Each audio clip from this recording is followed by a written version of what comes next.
Hey, Shalom, this is the brother You're back here once again. Before I get started, like always, I want to give all praises and glory to Yahweh, Bahashem, Yahweh Shai, Bahashem, Rakha HaKadosh. Double honors to my teachers, the elder apostles of Great Millstone, and Shalom to the whole elect.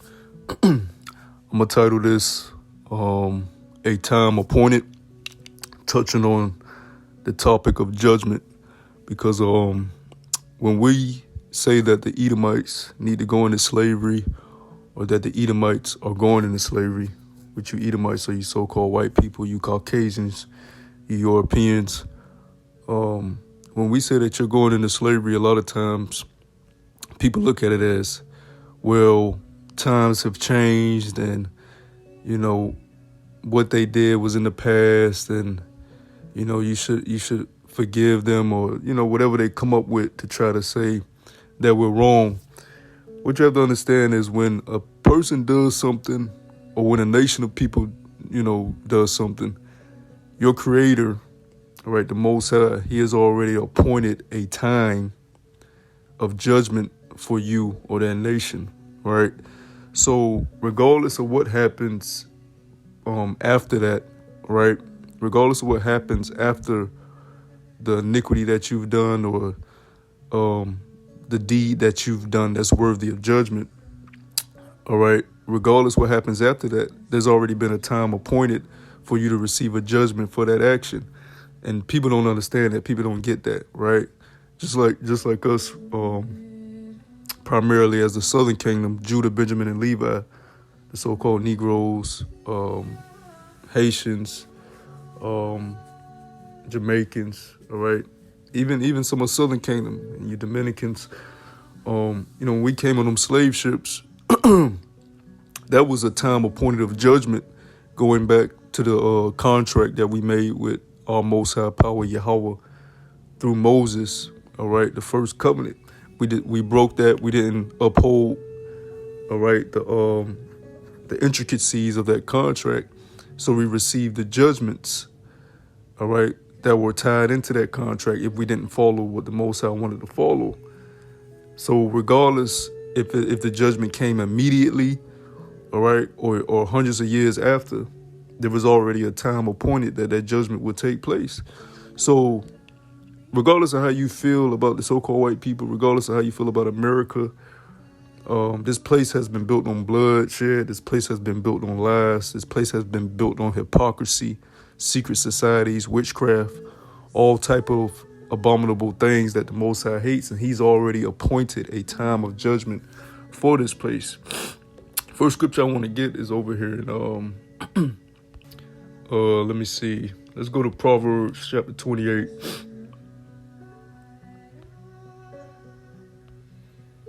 This is the book of Proverbs chapter 28 verse 5. It says, "Evil men understand not judgment, but they that seek the Lord, Yahweh Bahashem Yahweh Shai, understand all things." And see, evil men understand not judgment. So you don't understand why babies die, why retarded people are born, why handicapped people are born, all right, why there's so much death on the earth, all right, why war causes so much death and pain and anguish. Evil men understand not judgment because evil men don't want judgment, all right? They want to be able to do as thou wilt, do as they will, all right, commit any type of atrocity and fulfill their lusts and desires as they will without any type of punishment behind it. So when something happens that brings judgment and brings fear upon them, it makes them uncomfortable and they don't like it. That's really what's bothering these people over there with what's happening in Palestine right now. It's giving you a reality check of what can happen when war happens, all right, when so-called society starts to crumble from the inside out, and it shows you what judgment looks like. Evil men understand not judgment, but us that seek out the ways of Yahweh Shai, we understand why these things happen. We understand that the Lord has already appointed times throughout the heavens that's playing out on the earth, all right, for certain people and for certain nations, man. All right, even us as the Hebrew Israelites, the so-called African Americans, Hispanic, and Native American people through our father's lineage, even us as the Hebrew Israelites, we're still going through the judgment appointed to us for our iniquities, man, in our past lives, all right, for what our forefathers did. We still have to go through Jacob's trouble. We still have to go through a big trial, a big test in the land of our captivity, primarily here in America, all right, and wherever else we've been scattered throughout the four corners of the earth. We still have to go through our time appointed of judgment and a time appointed of test, right? You can't escape that. It's already been prophesied. That's why it's called prophecies. Let me go ahead and get that real quick since I spoke on that, because we still have to go through a big trial, a big test of our faith. And that's also part of the judgment of us forsaking the ways of Yahweh Bashem Yahushua. Man, even the judgment of having to go to work and work these jobs to make ends meet, to get your daily bread, all right, to not be able to have the freedom and the resources necessary to roam free and build the desires of your heart in all righteousness. That goes back to the garden, all right? Adam following Eve and disobeying the Most High and following the serpent, all right? We're still dealing with punishments and judgments from then. So when a judgment is appointed, there's nothing that you can do to stop that judgment from happening. This is Revelation chapter 3, verse 10. It says, "Because thou hast kept the word of my patience, I will also keep thee from the hour of temptation, which shall come upon all the world to try them that dwell upon the earth." And that's going to happen when these so-called microchips, right?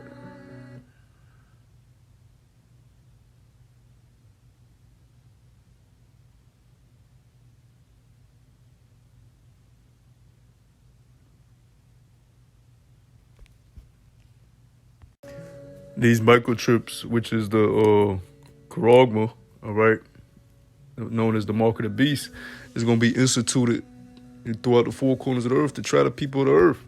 You can't stop that judgment from coming, that prophecy from taking hold. There's nothing you can do to stop it. So when you touch on America and what these so-called white people have done, that the biblical Edomites have done over here in America, and throughout the earth, man. That's why when you go over to Nahum chapter 3, let's go over to Nahum chapter 3, talking about Nineveh's downfall, but also applying it to today. As the scripture says, there's nothing new under the sun. And America upholds and takes on the deities, the ideologies, and the ways of all the ancient pagan kingdoms before it and pagan societies before it. That's why it's known as Great Babylon, Mystery Babylon, spiritual Edom, Egypt, spiritual Sodom. This is Nahum chapter 3, verse 1. "Woe to the bloody city. It is all full of lies and robbery. The prey departeth not." So this place is bloody. All right, it's full of lies and full of robbery. You stole our heritage. You stole our nationality. You stole our resources. All right, you filled our minds with lies. You've raised our families, our kids with lies. And it's a bloody city. This place was built off the backs of the so-called Native Americans, all right, Hispanics and African Americans, all right. That's why America became a world power, because of the free labor it got from the Hebrew Israelites. And regardless of how you feel about time passing, the Most High don't deal with time like us. He doesn't say, "Oh, it's 4 p.m., all right, or I got 10 hours left to do this," all right. The Most High don't operate under the confines that we operate under. He created the confines. He's outside of it. So time is not something that he goes by. He is the beginning and the end, all right?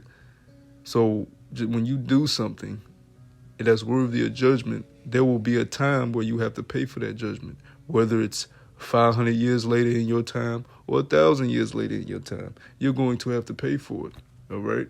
Because there's a time appointed for judgment. Let me get that in, let's go over to Psalms chapter 75. Psalms chapter 75. All right. And, let's see. Yeah, we can start at verse 1. Psalms chapter 75, verse 1. "Unto thee, O power, Yahweh, Bahashem Yahushua, do we give thanks. Unto thee do we give thanks, for that thy name is near the wondrous works. Declare, When I shall receive the congregation, I will judge uprightly. The earth and all the inhabitants thereof are dissolved. I bear up the pillars of it. I said unto the fools, deal not foolishly, and to the wicked, lift not up the horn. Lift not up your horn on high, speak not with a stiff neck. For promotion cometh neither from the east, nor from the west, nor from the south. But the Most High is the judge. He putteth down one and setteth up another. So there comes a moment in time where the Most High decides to put down one nation, set up another nation. He has a time appointed for judgment. And the way the Edomites have been ruling the world, all right, been ruling societies, they have a judgment prepared for them because they have ruled it in a very wicked way, and they have trespassed against the Most High's ways and broken the Most High's ways, all right, and cast His ways behind them, all right. They have not upheld the righteous ways of Yahweh B'Hashem Yahushua, all right. They have told you to live how they want you to live. Pay your bills. Don't run the red light. All right. You can worship whatever deity you want to worship. Just make sure you listen to Esau. All right. Habakkuk chapter 2. Let's go to Habakkuk chapter 2. All right. In verse 1 it says, I will stand upon my watch and set me upon the tower, and will watch to see what he will say unto me, and what I shall answer when I am reproved. And the Lord answered me and said, write the vision and make it plain upon tables, that he may run that readeth it. For the vision is yet for an appointed time, but at the end it shall speak and not lie. Though it tarry, wait for it, because it will surely come. It will not tarry. Right? So Esau, your judgment is coming. It's just at an appointed time. All right. So when people hear us say, oh, the so-called white people got to go into slavery, y'all going to get judged. Yes, we're saying that because we want you to get judged, and you do need to get judged. But we're also saying that because the time has already been appointed, you can't escape it. All right. There's nothing you can do to get out of that judgment. All right. That's how the Most High has always dealt with nations. All right. He sets an appointed time to bring them down. And if you say otherwise, it's because you're not familiar with the scriptures. Let me give an example on how the Lord deals with judgment and delivering his people. Let's go over to Acts chapter 7, right? This is Acts chapter 7, verse 2. And he said, men, brethren, and fathers, hearken. The Lord power of glory appeared unto our father Abraham when he was in Mesopotamia, before he dwelt in Charan, and said unto him, get thee out of thy country and from thy kindred, and come into a land which I shall show thee. Then came he out of the land of the Chaldeans and dwelt in Charan. And from thence, when his father was dead, he removed him into this land wherein ye now dwell. And he gave him none inheritance in it, no, not so much as to set his foot on. Yet he promised that he would give it to him for a possession, and to his seed after him, when as yet he had no child. And the Most High spoke on this wise, that is, his seed should sojourn in a strange land, and that they should bring them into bondage and entreat them evil 400 years. So when the seed of Israel was in captivity under the ancient Egyptians for 400 years, that period of 400 years, the ancient Egyptians, all right, the ancient Ethiopians, the ancient Canaanites, they didn't think that judgment was going to befall them, but the Lord had a time appointed, all right, after all those years, right? Verse 7, it says, and the nation to whom they shall be in bondage will I judge, said Yahweh. And after that shall they come forth and serve me in this place. So the Lord said after they was in bondage for that period of 400 years, they was going to come out and serve him. So there was a time appointed where the Lord was going to judge the Egyptians, all right? And it's no difference during this time, okay? And when you go into the prophecy, in Isaiah chapter 2, it says what? This is Isaiah chapter 2, verse 2. It says, "And it shall come to pass in the last days that the mountain of the Lord's house shall be established in the top of the mountains, and shall be exalted above the hills, and all nations shall flow into it." So this is when the Lord is going to finally set up the kingdom of heaven on earth.